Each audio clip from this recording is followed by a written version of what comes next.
Adam, what's up, dog? Hi. Hey. Hi. Hey. Hey. So we're gonna talk about whatever the fuck we want today, man. Yeah. What's on your mind? Let me just look. You got any topics? I'm gonna look through my notes. The state of affairs with video games. No. Rian Johnson. Oh, okay. Who's Rian that? Johnson. Ryan Johnson? Ryan Johnson. He directed the second Star Wars. What else did he direct? He didn't. He kind of left a lot of people divided on it, didn't he? Yeah, well, and he said he wanted to do that, right? You saw that clip, right?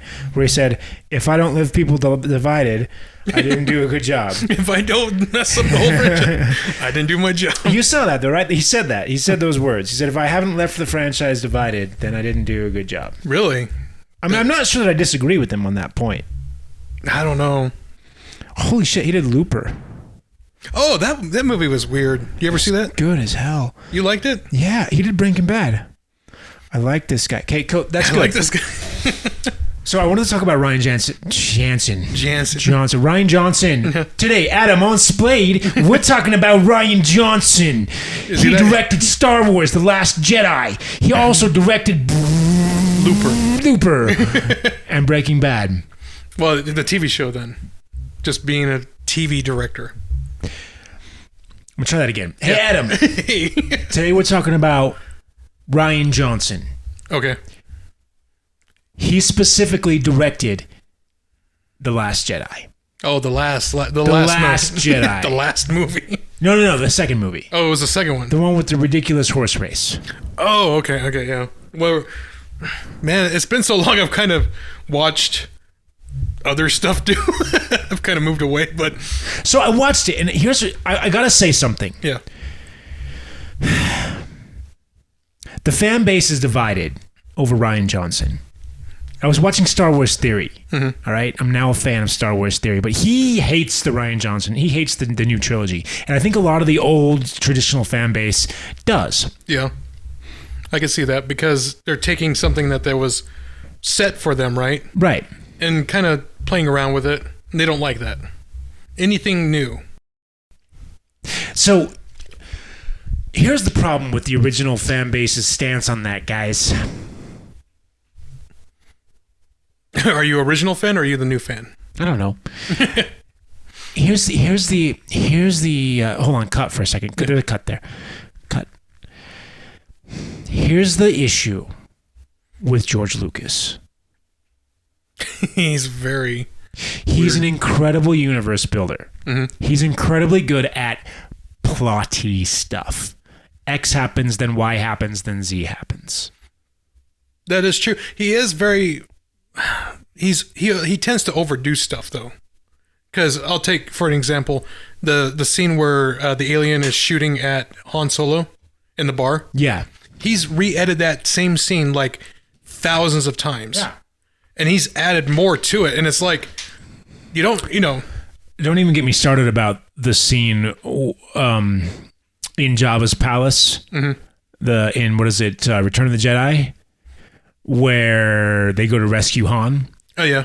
And there's this ridiculous song and dance number that comes out. That they added in. Yeah. It is the worst, most hideous abomination that has ever been witnessed in theaters. Yeah. It is so ugly. You have this private, intimate scene, this cool setting, and then he throws this CG character in there with way over-exaggerated features, singing this ridiculously out-of-tune song. You know, before you go in there, and there's just this sort of soft tone, you know? Yeah, their background. Yeah. And then it's like, then the whole scene becomes about that dance bit, which was... like you're saying, he went in later, and he's like, we need to add more to this. We need to... But it's like, he's already built that out, right? George Lucas owns the universe. Don't get me wrong, right? I mean, not anymore, technically, but still, I mean, from a spiritual perspective, he owns the lore, right? He owns the universe from a plot, X happens, Y happens, Z happens perspective. I mean, he has said that I don't really want to work on any more of it. It's done. You know, he's like, I'm walking away. Well, but he's not a good director is the problem. Okay, I'll give you that. He's not good. Like I think the original fan base forgets that. They forget how bad the prequels are. Yeah. You know what I mean? Rian Johnson's movie is, in my opinion, the most rewatchable movie of all of them. Okay. Except for maybe the original. Sorry, hold on. I overstated that. You went to the end goal. Barring the original trilogy, so episodes 4, 5, and 6, right? So of the new trilogy, and including also the prequels, so of those 6 movies, so episodes 1, 2, 3, and episodes 7, 8, and 9, of those movies, Rian Johnson's episode is the most rewatchable. You find it very entertaining. Yeah. But then again, you're not deep into the lore like that. Well, I am. Well, I mean, you're not debating whether who was the original developer of a lightsaber, right? Right. You're not like 3 appendums deep into the lore. Right. But you're just a moviegoer too. Well, everyone who watches a movie the second time is. Yeah. That's my opinion. So if you watch a movie more than once, you're a fan of it. What I'm saying is the second time you watch a movie, like the first time you can watch a movie for plot alone, for information alone, right? It's like, oh, that's how, Han Solo got his name. Which really doesn't make any sense. But anyway, yeah. Anyway, right? You can watch that the first time and it's interesting. It's like, okay, cool, right? Yeah. But the second time you watch it, that's no longer appealing, right? Yeah, you were like... Okay, I get it. Anakin, that's how Anakin became Darth Vader. Yeah, okay. Moving on. You can't watch that again and be interested. And so if all you did when you tell the story is cover plot points X, Y, and Z, then you don't have something that lasts the ages. What draws you back, what makes a movie rewatchable is the human interaction. Okay, here's a good example. Would you rewatch, Star Wars, The Last Hope, right? Or Forrest Gump? Both. Although I will say that Forrest Gump is heavy. Yes, heavy emotional. Yeah, it's very good character yes. and good storytelling. Yeah. But you go back to Forrest Gump more often than you would, let's say, like The Christmas Story or what's another holiday movie? Well, even The Christmas Story, I think, is incredibly rewatchable, and it's for that reason. There's not plot points that you have to tick off. Yeah. It's just a series of human experiences. So you're seeing the movie for more the human experience than it is for, say, the hardcore person who's like, hey, I want to see this. I want to know more about the lore, and I want to see it on the screen, right? Again, you take the Marvels. You got all the interaction, story building over decades, right? Okay, whoa. Let's go back. So let's rewind a little bit. Sorry, guys. We had a bit of an interruption there. We were talking about human moments. We talked about Forrest Gump. Yeah. And how that's rewatchable and we talked about A Christmas Carol. Yeah. It's rewatchable because it's just a series of human experiences. And then you said... just building out the story, having that emotional... Movies that you can go back and watch over and over again, and you still have a good time with them. With me, I guess, when I saw the Star Wars, I just watched it once, and I, moved on. I'm not that deep into the lore either. Right. Well, even if you are, what I'm saying is that doesn't carry the movie over and over through replays. Yeah. So... Unless you're setting up a whole chart and explaining to your family the intricate, dimensions of the movie. It's like, oh, this is Darth Maul, right? Here's what I say. You know what I like? Leave that for the comics. Leave that for the lore cards. Leave that for the board game. You know what I'm talking about? Leave the bullet points for the junkies to let the books fill that out, flesh that out. I have so much to say, and I've had to interrupt it twice. I'm super frustrated. It's all right. Okay. Again, like you were saying, don't do the whole bullet point thing, right? Just take your time. Yeah, leave that for the lore cards. Leave that for the comic books, for the books to flesh out the plot points. If you care about that and you want to know really badly, go find it. But that's not what you go to a movie for, even if you think that's what you go to a movie for. You don't go to the movie to see the gaps filled. Maybe some gaps. You go to the movie to experience something that you haven't experienced in real life. Well, you're the kind of person that says, I want to be entertained, right? It doesn't matter if it's... No. You actually want to have like... I want to live the life of some other character, some other human being. Well, that is being entertained too, right? Well, no. I mean, you can be entertained by a tightrope walker. It's entertaining. It doesn't mean that you're vicariously living through them, right? Okay, so you want a full immersion kind of thing. I want to live vicariously through the character. Yeah. And I can't do that if you're dropping exposition on me. A lot of exposition. A lot of exposition on me. Okay. I can't do that if you're lining up plot points. Yeah. Okay. But if you're there just having a conversation, you know, this is General Husk. Yeah. Right? Or talking about politics. Okay, I'll hold, right? I know that pissed off a lot of fans, right? But it was real. You know what I mean? It was a real moment that real human beings would have. Here's something that I want to talk about with Shakespeare. Okay. Drop some Shakespeare. Shakespeare is known for having heady, prince and kings stories. Everything's about kings and queens and princes, and it's heavy. It's all hyperbole and like life-ending heady dialogue. But you know what Shakespeare was also really good at was grounding shit, getting people to making it real. Those kings and queens had faults. They had flaws, right? Yeah. I was watching. I watched people talking about Luke Skywalker with such, even Mark Hamill. Mark Hamill with such reverence, and it's like you realize that Luke's amazing because he's flawed, and he didn't become perfect over the original series, right? Yeah. He didn't become perfect, and if he did become perfect, this is the important part. If Luke became perfect during the original trilogy, then he has no fucking business showing up in the movies again because he's no longer human. Yeah, I mean, he would have been ascended to just the perfect, character. Yeah, at which point he's no longer interesting. He's a Superman at that point. Yeah. Okay, he's a Mary Sue at that point, right? If he gets to the point where he no longer has any flaws, then why the fuck are you watching him? You know what I mean? I get you. So if you really want Luke Skywalker back, then you want him flawed. And it's not abnormal for a human to reach some sort of great point in their life and then step backwards. I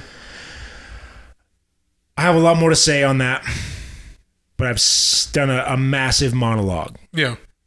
Well, you're just saying that you want the character to hit that height, but then somehow be brought back down.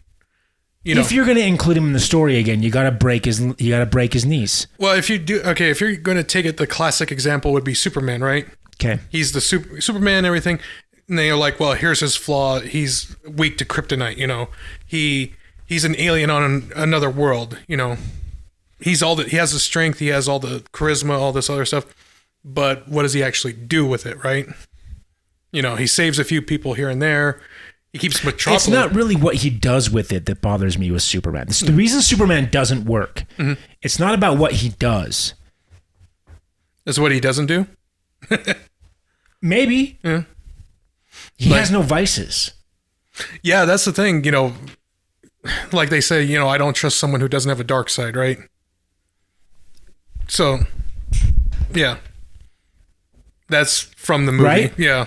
If I know your dark side and I know you have it, then I trust you. You know what I mean? It's like, okay. Look at all the iterations they've done with Superman. Like in the alternate universe, Superman goes crazy, becomes authoritarian, becomes a dictator. So he just conquers the world. There's other versions where Superman lands in Russia. That I can watch. Yeah. Russia. He lands in Russia, is raised by Russian communists, and then he becomes, the SS man. Yeah. And then you got... where he lands in Mexico instead of the United States. And he's an illegal immigrant. No way, that's a trip. Yeah, that one is pretty interesting because, he's caught by Border Patrol as a kid, and they're trying to get him into the car, and he picks the car up and throws it. That's awesome. See, now that's an interesting story. Yeah, but, it's a character you can play with, right? You can make him invulnerable I think, and I used to say that this was not possible. You could not have a superhero that's invulnerable physically, right? Like Superman is. Like, kryptonite, come on. It's not enough. You know what I mean? But, especially when he dies from it and then comes back to life. You know what I mean? But... so many times. I think that you can get away with that as long as he's vulnerable emotionally. Mm-hmm. And by that, I don't just mean like he can get sad. I mean he can fuck up big time. Get drunk. And lose his temper, smash a building, Of course, that's what people hate about. I think one of the recent Superman Returns where they blow up the city. Oh yeah, they're like, Superman, you can't let that happen. I think I'd agree with that. I don't necessarily want him to be like having thousands of people die off screen that you don't see, or millions of people.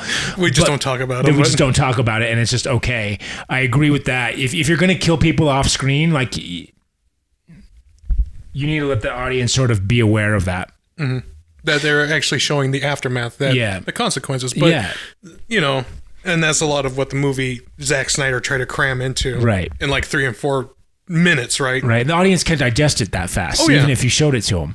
They can't cope with it. And you can't have a happy ending after that either. You know what I mean? Like, okay, Saving Private Ryan, you seen that? Yes. No, sorry, I haven't actually seen that. You never seen it? Okay. I know, that's one I should have seen, but I haven't seen it. The first opening act is them landing on Normandy Beach. Okay. So you see a lot of the aftermath, like getting gunned down and just trying to take the hill. So you're getting firsthand knowledge of it. In the Superman movies, they're just like, oh, Zod's attacking, Metropolis, and the skyscrapers are getting destroyed and all that, and they're like, oh, these buildings are empty. They kind of wave it away, right? Yeah. But then later on, they went back and retroactively said, well, there was one building that wasn't empty, and that was the Wayne building, and Batman's there. Oh, he had to save that one guy. He didn't know who that guy was, right? So it's like, here's some emotional stuff that you're supposed to care about, but you don't, because you don't have that connection. Well, I don't know, I might disagree with you there. I think I like what they tried to do. They tried to add back in that emotional weight that was supposed to be there. Like, you're supposed to feel emotional weight when buildings are being destroyed because there are people in them. Yeah. And I don't know that there was any sort of statement in the movie that they were empty. You know what I mean? If there was, it came after, right? No, well, there was that one where they're fighting Doomsday, and they said, oh, thank goodness it's the end of the workday. These buildings are empty now. Mostly empty. Yeah, it's like, it's still a city, Yeah. I don't know if you know this. People don't go home at 5 o'clock. Yeah. Okay, especially in the cities, right? Just the whole city evacuates at 5 o'clock. No, there's thousands of people dying. And livelihoods being destroyed. And there's, you know what I mean? Yeah, but so the point that I was trying to make there, though, is that Superman, he needs to F up, not necessarily in that way, but he needs to have flaws. He needs to have a dark side. Mm-hmm. And that needs to be shown. And they've tried to show that a little bit with like Justice League, maybe. Somewhat. I mean, where the part where he goes into authoritarian mode is when Lois Lane gets killed by the Joker. The Joker stole an atom bomb and he blew up Metropolis. And Lois Lane was there. So he lost his mind, and Batman's trying to get information out of the Joker. Superman comes flying in and just punches a hole through the Joker, kills him. And he's like, that's it. I'm not going to keep putting criminals away. They all die. So the first thing he does, he goes to Lex Luthor, rips him in half, and then he goes over to like all the other villains and kills them, lasers them all up, and then makes a big floating Justice League in space that just orbits Earth. He makes Wonder Woman his queen, appropriate. Yeah. And then he tells Atlantis, or Aquaman, you give me Atlantis and you do my bidding, you be my cops. So Aquaman goes, yeah, I can do that. Green Lantern tries to fight him, and he takes on, Green Lantern, how yellow is like his weakness. Oh, it's in the comics anyway. Like the color? Yeah, the color. I don't know why they did that. I don't know. Green Lantern's dumb. Yeah. But yeah, he makes Green Lantern another, like victim. So it's like, you go across me, this is what's going to happen. Who else was there? It's a whole messy thing. But he becomes this authoritarian dictator where the world is like just in shambles, but he doesn't care. He's like, I still rule over you. You do as I say. You can live. Not well, but you're living. That's normal, though. That's believable. The thing is like with that much power, you would believe that he would do that. Yeah. I don't know. Anyway, where were we? Character moments. Yeah, that's the problem. And back to Rian Johnson here for a little bit. Yeah, the director. So there's flaws, right? There's some issues. I think he did ignore some critical. There's some critical character traits that he ignored with Luke Skywalker. So I do think that Luke Skywalker needs to fall. Yeah. He needs to be a fallen angel. I don't think there's anything wrong with that. Not as far as Anakin fell, necessarily. Maybe. Well, no, I don't know. He doesn't need to kill younglings, and that's kind of my point. That actually comes right onto my point. He shouldn't be attacking Ben Solo with a lightsaber. That he was like afraid that he would become... Anyone who knows Luke Skywalker knows that he was a man of loyalty. Yeah. And once you're a man of loyalty at his age, once you've learned what loyalty means, right? And once you've learned the meaning of family, right? You know that there is no world in heaven or earth where Luke Skywalker would have drawn his lightsaber against Ben Solo. Not one, ever, against his nephew, against his sister's son. Yeah. He would never have done that, ever. So, Rian Johnson, you done fucked up there. With that one. That was stupid. Of the highest. But that's kind of what pushed Ben into the dark side, you know. Yeah, but find a different way. Find a different... That's what I'm saying. Is there's a million different ways to push Ben over the top. You know what I mean? Well, you didn't need to turn Luke Skywalker against him. And there's a million ways to break for Luke Skywalker to fall and become morally flawed and be interesting without breaking his core character. So his core is loyalty. You can't break that. You can make him a bad person. You can give him other flaws, but that one you can't touch because that's integral to who he is. Okay, so in the Jedi Order, you have the normal Jedi, which is the light, and then you have the dark side. But in the middle, you have the gray Jedi, which are... Well, supposedly, George Lucas is very anti there being such a thing as a gray Jedi. I know. He's left or right. You know, he doesn't care. But, you know, and some of the things are like, well, some of the younglings... you know, still training are still considered gray Jedi because they're not really one side or the other, right? Okay. They're just like getting their feelings because they're still young. Now, Yoda would be considered like the unflawed character, right? Like Yoda was a normal Jedi. But he did have jealousy. Or not jealousy, but rage.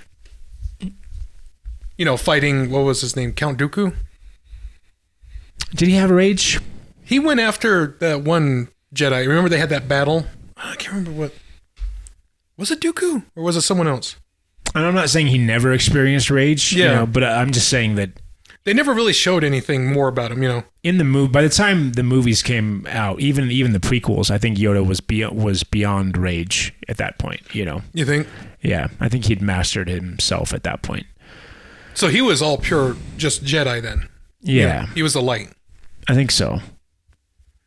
But he wasn't really he was a main character. He didn't really go into more of his story though. Other than with like Mandalorian now. So are we trying to debate whether or not Yoda is an interesting character, whether he has flaws? Yeah. Hard though. It's a good question.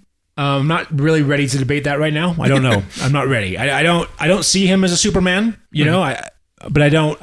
On the other hand, though, I can't really name what his flaws or failings would be that would make him an interesting character. But he was humbled, though.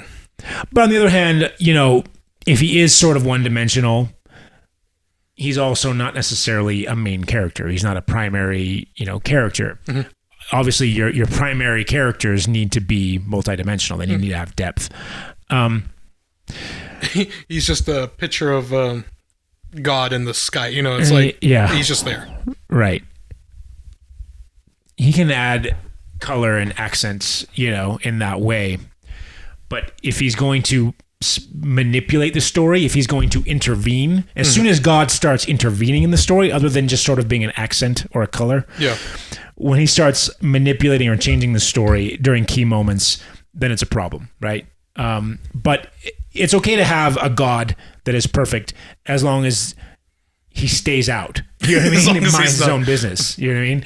But Yoda does intervene a few times. Well, I mean, he trains Luke. Not really. I mean, he fights like the Emperor, but it doesn't go anywhere. It doesn't, it doesn't change the plot. You know what I mean? Now, the Emperor being just pure evil, he was always, you know, interfering with the story, though.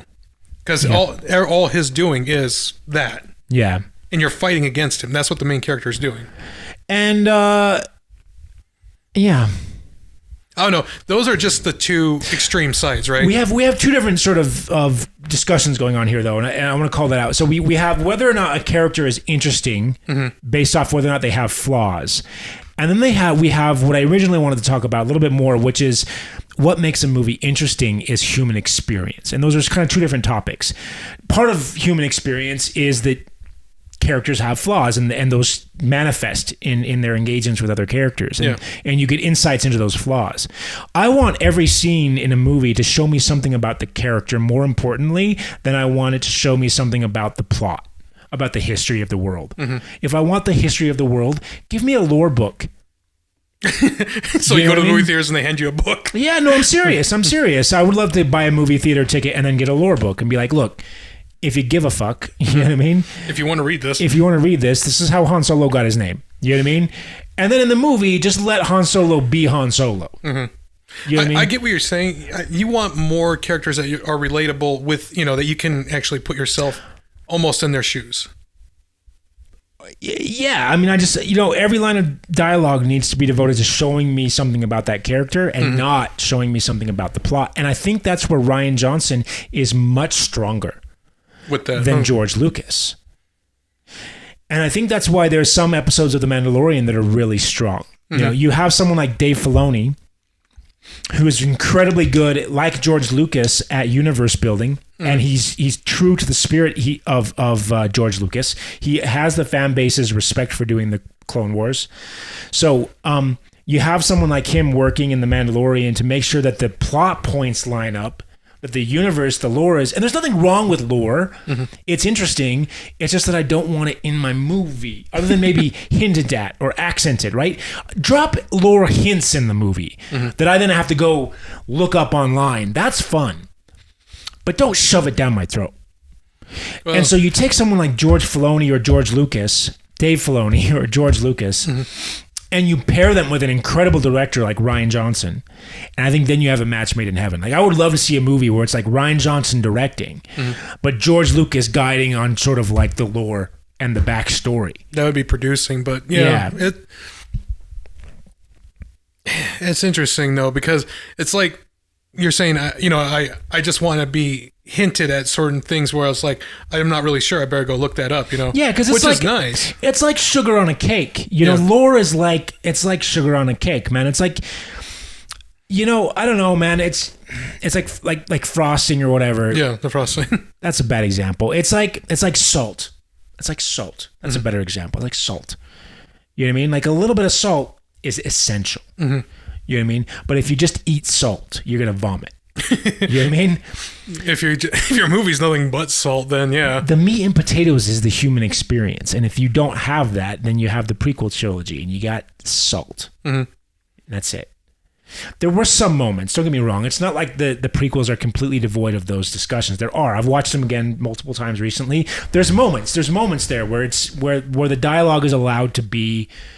There's a little bit of witty banter back and forth between Anakin and Obi-Wan, that's organic, slightly. It's a little stiff, but it's, it's there. Yeah. There's some moments that are not desperately in service to the plot.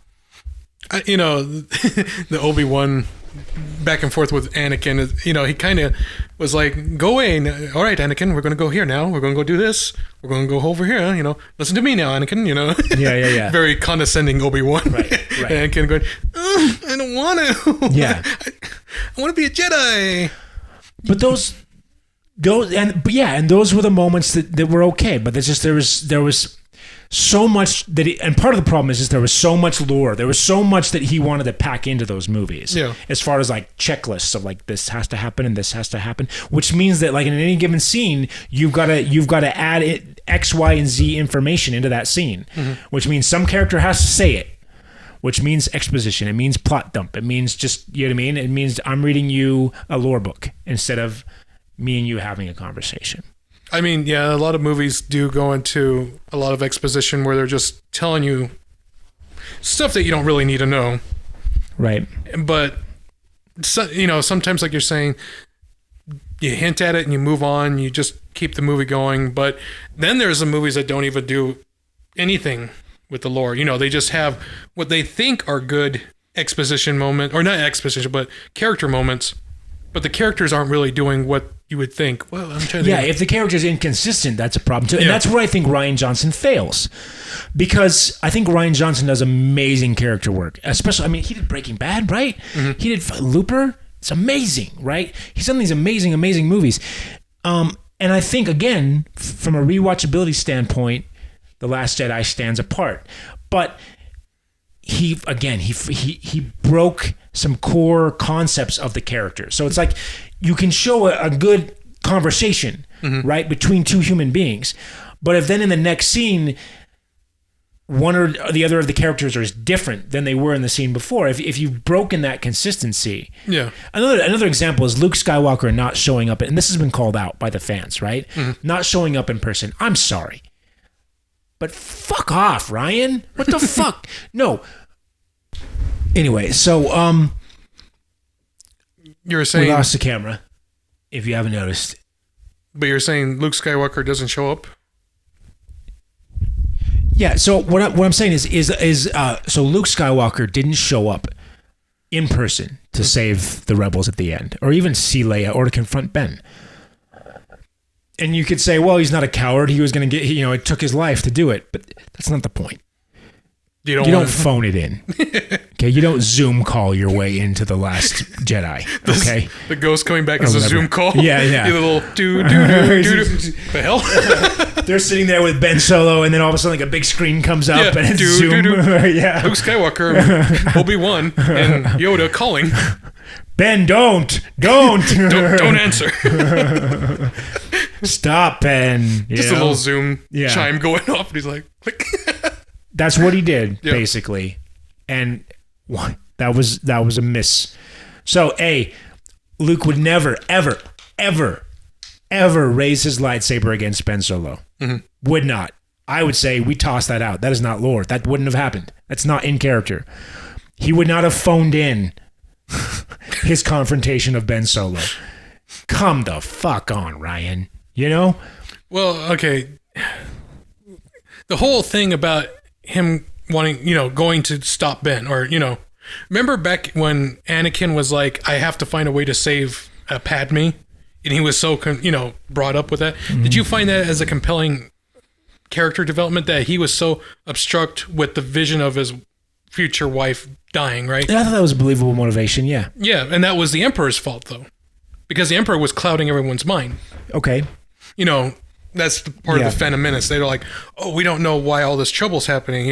People are fighting for no reason. Anyway. That was believable. So George Lucas did a good job of giving people decent motivations. I don't think that he was inconsistent in that way. Yeah.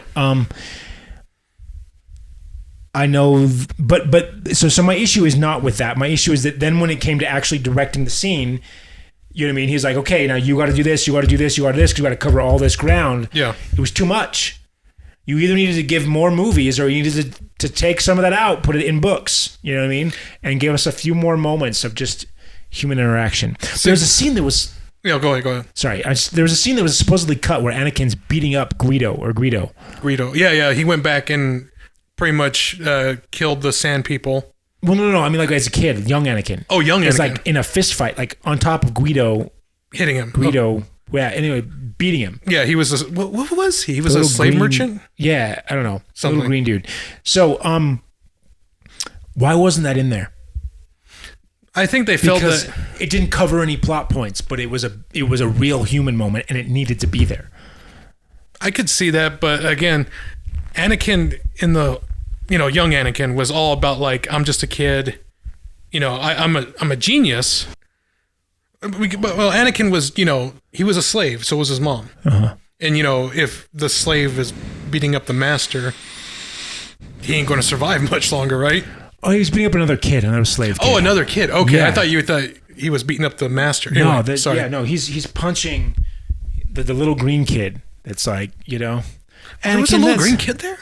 See, I even forget. Yeah, I mean, it wasn't in the movie. It was cut. Oh. And that's my point. It shouldn't have been. Yeah. So that shows you the failing in George Lucas's expertise when that was the wrong decision creatively. Like if you were going to cut something, cut the scene with the metachlorian count. That and leave the scene where Anakin punches Guido. The scene where he added a bunch of CG animals to nothing. Like he's panning the camera across and all those CG animals have to be there apparently. Oh my God. It's so bad. And there's these quiet, intimate scenes. There's one with like Luke in the original trilogies. There's one with like Luke and Obi-Wan. They're like walking in to the, to the bar in Mos Eisley, yeah, in Mos Eisley, right? They're like walking into the bar. They they just got away from the stormtroopers or whatever, and the camera just kind of pans quietly away or something like that. And then of course there's like bleep bleep bleep bleep. Some little thing's got to fly across the screen. It's this quiet, like low pace, low BPM, like intimate moment, and it's okay to have that. One thing that you learn in any sort of creative format, whether it's photography, writing, film, space. And I've been very, very bad at that this conversation because I have a lot of information that I want to get out. And again, maybe you shouldn't put out a book. Right? White space is critical in absorbing information. And so having just an empty scene is okay, George. Yeah. You don't need to put something in every single space. Yeah, of nothing but noise. The movie you would probably hate is Uncut Gems. Have you ever seen it? It's Adam Sandler movie. Oh, okay. It's not like him being crazy and wacky. It's supposed to be his serious thing, but characters will not shut up. They go from one scene to another, and it's just like... It's constant, It's just noise, right? But it does have character development. You might like the character development, but the noise just nonstop. Another movie that does that is like those kid movies, Spy Kids, stuff like that. God. Yeah, exactly. Yeah. Nonstop noise just to keep them entertained, right? Kids need space too. If you actually want the kid to absorb it, or the audience, you need to put in space. And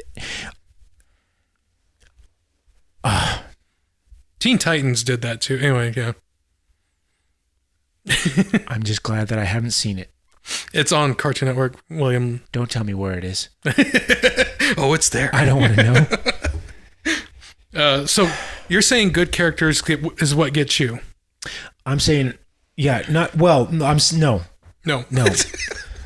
I'm saying human interactions, and I'm just gonna say this one more time because you keep bringing it up.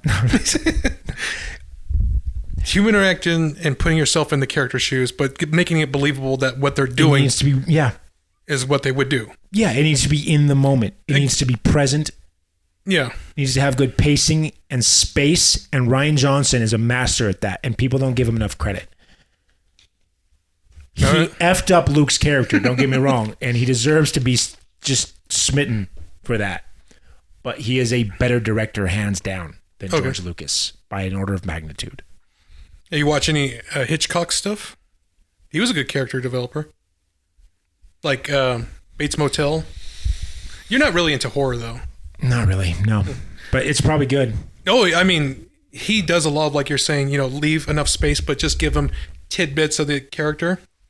So, like at the Bates Motel, the lady had just stolen a lot of money, right?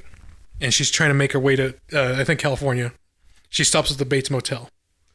They have a little bit of character while she's checking in. And you get hints of Norman Bates, lurking in the background, just like watching. That's so awesome. Yeah, and you just get those little moments. And then the famous shower scene, where it's not telling you any history or backstory of Norman Bates. It's just you get little hints, Yeah. And he's like, oh, my mother wouldn't really approve. You get the feeling that he's more of a mama's boy, but he's so off, You're just like, wow, what's going on with this guy, right? And then you get the shower scene where he's wearing his mother's clothes, and he pulls back the curtain, knife comes up, and he kills her. But then, later on you find out that Norman Bates' mom died years ago, and he's just been living as her. Right? That's creepy as hell. Yeah, but it's the black and white. It's those moments of silence. Well, they were way better at that back then. Nowadays, everything, you feel like everything has to be so high paced. You know what I mean? Well, that's because of the 90s, like the blockbuster movies, early 90s, 80s.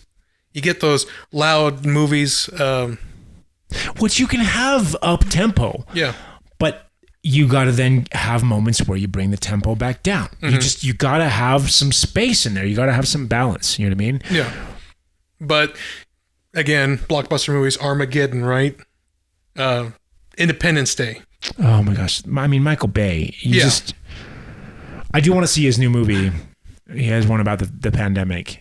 Really? Yeah, that just came out. I think, right? Isn't he? I think he did it. It's like such with an S. Sunflower. Samsonite. Samsonite.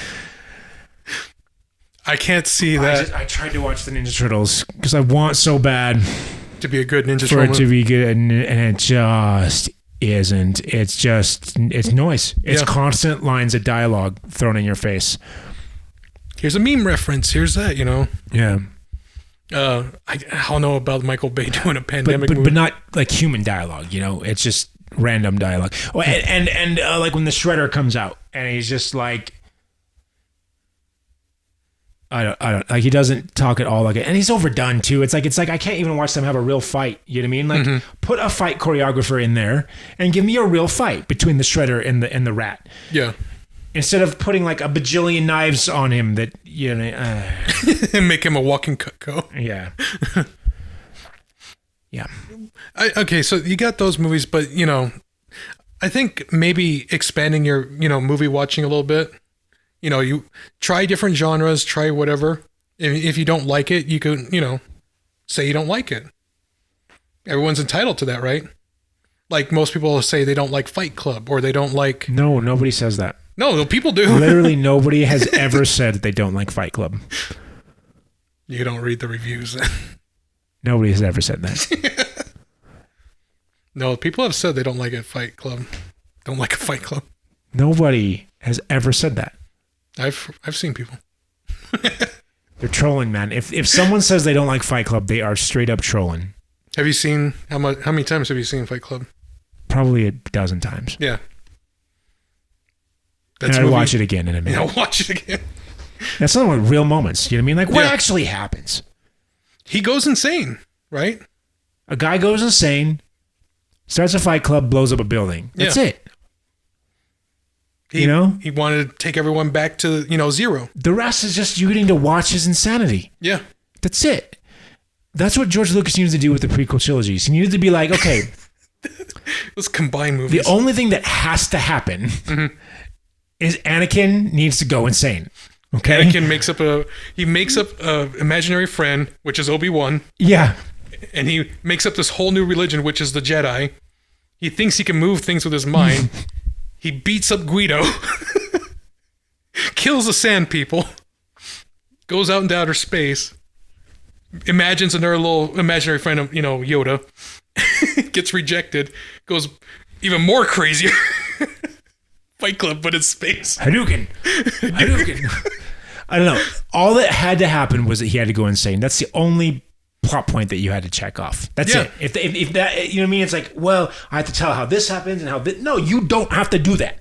Give us a book if you want to tell us how all that happened. That's great. You need to know that all that happened. As the writer, you should know what's going on in the world. You should know it. Write it down and then forget it. Write it down. Set it on fire. Forget it. Set it and forget. That's a Ron Cohen anyway.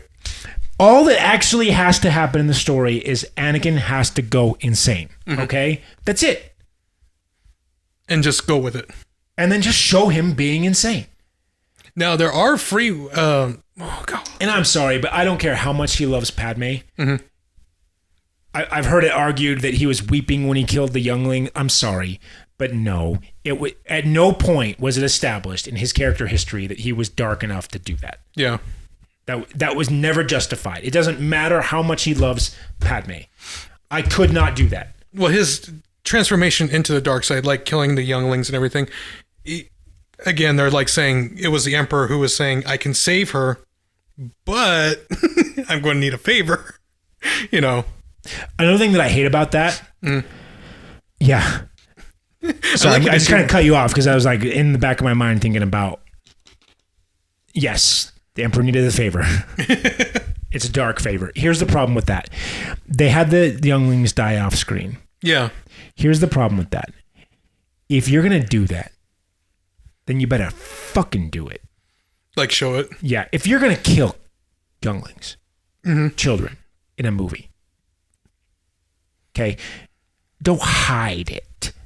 Don't hide it off camera. Don't cut away. Yeah. If you're going to try and tell the audience that the character is really that dark, then you better fucking show us that the character's that dark. You can just go Otherwise, like, nut up or shut the fuck up. Anakin is not capable of that, and you fucking know it, and that's why you cut the scene. George! That's why you cut it out and didn't actually show it, because the audience can't actually cope with the reality of that.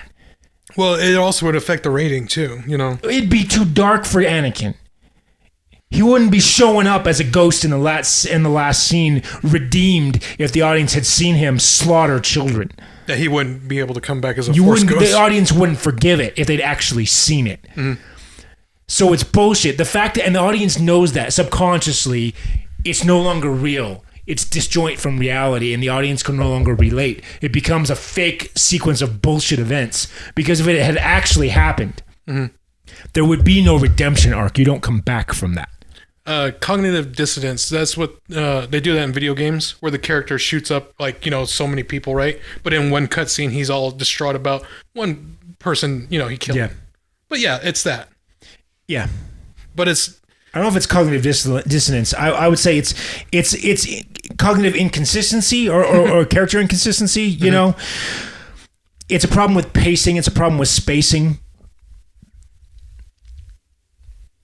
If you're going to do that, then you have to actually reconcile it. So, like, a good example is the Dark Knight trilogy. The Christian They Bale. kill off his love interest. Brutally kill her off. Yeah.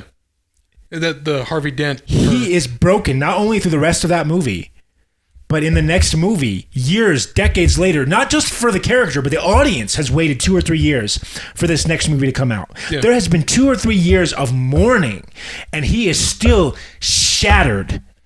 Okay? Yeah. They did it justice. If you're going to go that dark, right, then you got to really do it. And you got to let the character actually recover before anything happens. So if you can't go that dark and then just write it off as, oh, it happened off screen. So I can just quickly flip it around.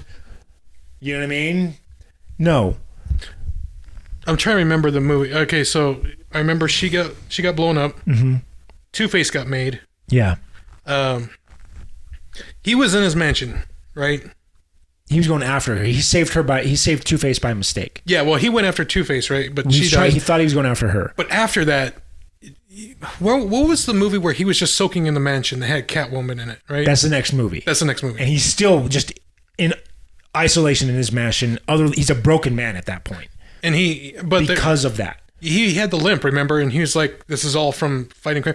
Was he? He wasn't fighting crime, though, was he? I think he was broken after that. Okay. My understanding is that after that, I mean, he might have gone out a couple of times after that, but from my understanding is everything after that broke him, and he remained broken for years afterwards.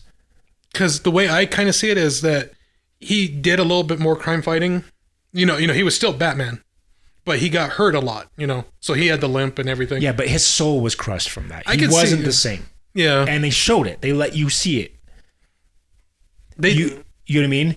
So the first half of the next movie is him trying, like the first whole half of the next movie is him trying to get his soul back. You know what I mean?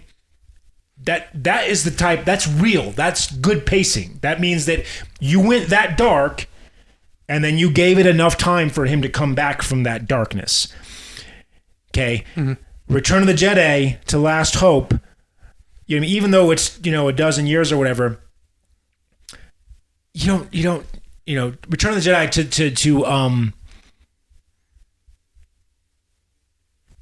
Empire Strikes Back? Or Revenge of the Sith. Oh, Revenge, sorry. To Return of the Jedi. Yes, it's 50 years or whatever it is, right? 30 years. But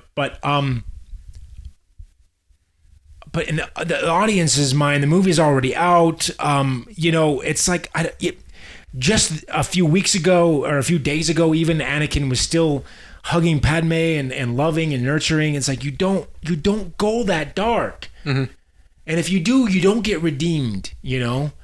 And so I don't know, man. There was a skit they were doing about, is Batman a bad father? To Robin. And they're like, here's Exhibit A. All the times you put Robin in, danger, vat of acid, you lost a Robin. He got killed, Dick Grayson. This other time that the Joker had him tied to a bomb. And Batman's like, whoa. I'm not a bad father. I give him extracurricular, exercise. And he, what teenage boy can disarm a nuclear device and throw batarangs and capture a bad guy at the same time? Name one. But it's like, yeah, you're kind of a bad father if you're doing that. But yeah, it's interesting. Yeah, there's a balance there, right, between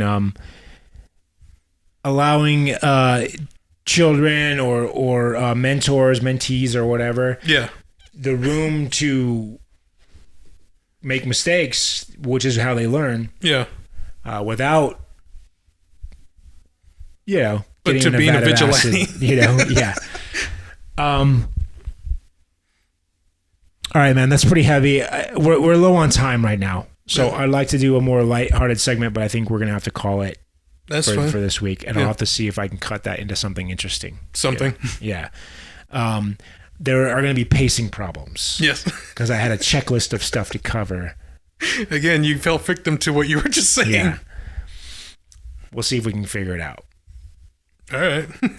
I don't know if this is going to work, but I hope you guys enjoy it. Remember, Batman's a bad father. Batman's a bad father. Peace out. Later.